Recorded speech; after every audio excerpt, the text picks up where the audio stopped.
এই মুহূর্তে নজর রাখবো যে খবরের দিকে।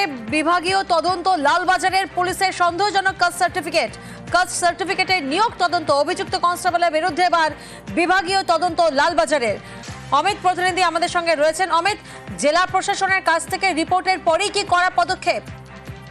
একেবারে দেখো, পশ্চিমবঙ্গ আদিবাসী কল্যাণ সমিতির তরফে যে 94 জন কলকাতা পুলিশের কনস্টেবলের বিরুদ্ধে অভিযোগ আনা হয়েছিল যে তাদের কাস্ট সার্টিফিকেট বা তাদের একটি সার্টিফিকেট সন্দেহজনক।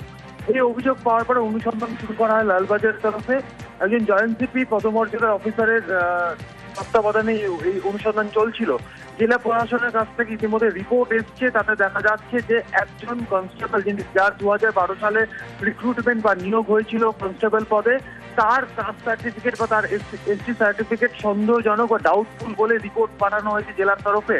এই রিপোর্ট হাতে আসার পরেই লালবাজারের তরফে কনস্টেবলের বিরুদ্ধে বিভাগীয় তদন্ত শুরু করা হয়েছে, এমনটাই লালবাজার সূত্রে খবর।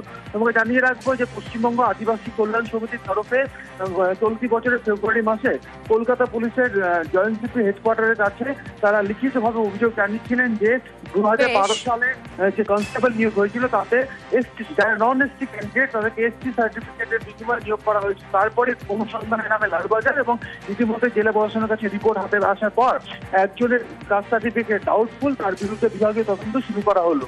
বেশ। হেডলাইন্স